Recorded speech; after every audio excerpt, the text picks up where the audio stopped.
जमीन पर शुवेंदु अधिकारी को लेकर जो बोला जा रहा है इस पर बात करेंगे, लेकिन इससे पहले असम कांग्रेस के बड़े नेता गौरव गोगोई की हार हुई है। ये बता दें आपको कि असम कांग्रेस पे सबसे बड़े नेता गौरव गोगोई जो असम में डायरेक्ट चुनौती दे रहे थे हिमंता बिस्वा को, वो हार का सामना करना पड़ा है उन्हें। गौरव गोगोई को ही हार मिल गई है, मतलब गौरव गोगोई को ही हार मिल गई है। असम कांग्रेस का सबसे बड़ा चेहरा जो असम में हिमंता बिस्वा को डायरेक्ट उनसे कॉम्पिटिटिव फाइट में थे, वही हार का सामना करना पड़ गया है। मतलब ये देखिए कि जो कांग्रेस का सबसे बड़ा चेहरा कौशल भाई, जो सबसे बड़ा चेहरा वहां पर फाइट में था, जो डायरेक्ट फाइट में था हिमंता बिस्वा के सामने, वो खुद ही हार गया है।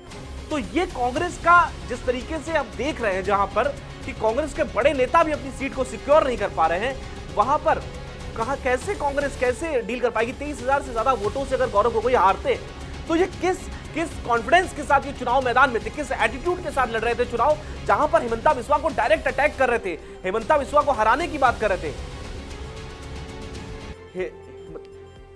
हिमंता बिस्वा को डायरेक्ट चैलेंज कर रहे थे वहां पर। लेकिन अब गौरव गोगोई खुद ही हार गए अपनी सीट से, जहां से कुछ चुनाव लड़ रहे थे वहां से खुद ही हार गए। तो कौशल भाई, जब कांग्रेस के बड़े नेता ही जो चेहरा हो वहां पर पार्टी का राज्य में, और वो चुनावी मैदान में अगर शिकस्त उनको मिलती है, तो ये कांग्रेस के लिए कितनी बुरी खबर है, नंबर 1। और दूसरी चीज कि कांग्रेस इससे सीख लेगी या नहीं लेगी, या फिर वही चीज चलेगी चिंतन मंथन से निकल क्या रहा है, इस पर कभी बात नहीं हो रही है। चिंतन मंथन तो राजस्थान में भी देखने को मिला था, चिंतन मंथन जब हुआ था, लेकिन चिंतन मंथन से फायदा क्या हो रहा है? गौरव गोगोई हार गए। बिल्कुल, ये कांग्रेस की परेशानी बढ़ाने वाली खबर है। और निश्चित तौर पर इतने बड़े नेता का हारना, जो चेहरा थे कांग्रेस का असम में, अब ताक तो भाई इसमें अब सोचने की बात तो प्रियंका गांधी, राहुल गांधी को भी होगी, जो शीर्ष नेतृत्व है, कांग्रेस अध्यक्ष हैं, कि भाई आखिर असम में अपने खुद इतना जो चेहरा थे वही अपनी सीट नहीं बचा पाए, चुनाव हार गए। अब बिल्कुल इसमें कोई दो राय नहीं है कि कांग्रेस, अब तो खैर समय है अभी भी कि आगे और भी चुनाव है। इसका मतलब ये नहीं है कि आज यहां से सब कुछ खत्म हो जाता है। अब मेहनत करनी चाहिए, आगे अगले चुनाव की तैयारी करनी चाहिए, अभी से जुट जाना चाहिए। जैसे बीजेपी है, अब पश्चिम बंगाल का चुनाव निपट गई इन 5 राज्यों के, अब वो अगली तैयारी में लग जाएगी। तो कम से कम कांग्रेस को अभी से तैयारी करनी चाहिए, खाका तैयार करना चाहिए। कौशल भाई, तैयारी करनी चाहिए। हम भी बता रहे हैं, आप भी बता रहे हैं, जनता भी बता रही है, पार्टी कैडर कह रहा है, छोटा छोटा कार्यकर्ता कह रहा है कि कुछ करिए, कुछ तो करिए।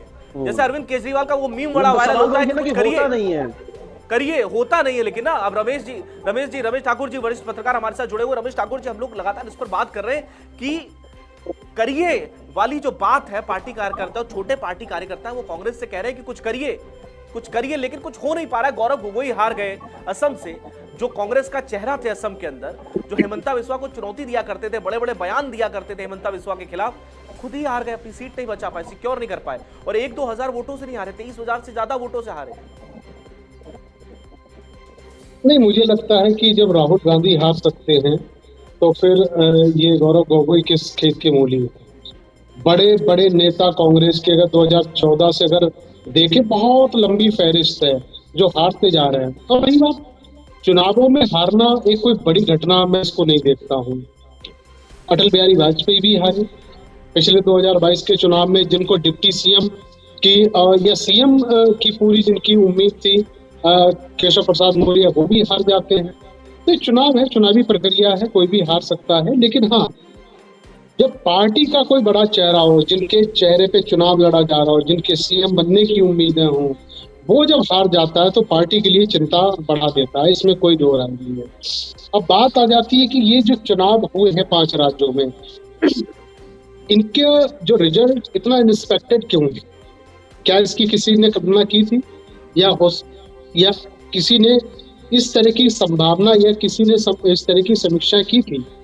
मुझे लगता है कि इस तरह की सिनेरियो जो है और जो सोच है वो बदल चुकी है। दिल्ली चुनाव में किसी ने नहीं सोचा था एंड टाइम तक भारतीय जनता पार्टी आ जाएगी। हरियाणा के चुनाव में जब वोटिंग शुरू हो जाती है, जब 10 बजे तक रुझान आते हैं, तो किसी ने सोचा भी नहीं था भारतीय जनता पार्टी आएगी, सोचते थे कांग्रेस आ जाएगी। लेकिन जब से SIR हुआ, इसका मुझे लग रहा सीधा फायदा भारतीय जनता पार्टी को होने लगा है। बिहार हमने देखा, पश्चिम बंगाल का उदाहरण आज हमारे साथ है, सामने है। अब क्या पश्चिम बंगाल का जब चुनाव आप देखो तो लगभग 2.25 या 3 करोड़ वोटरों के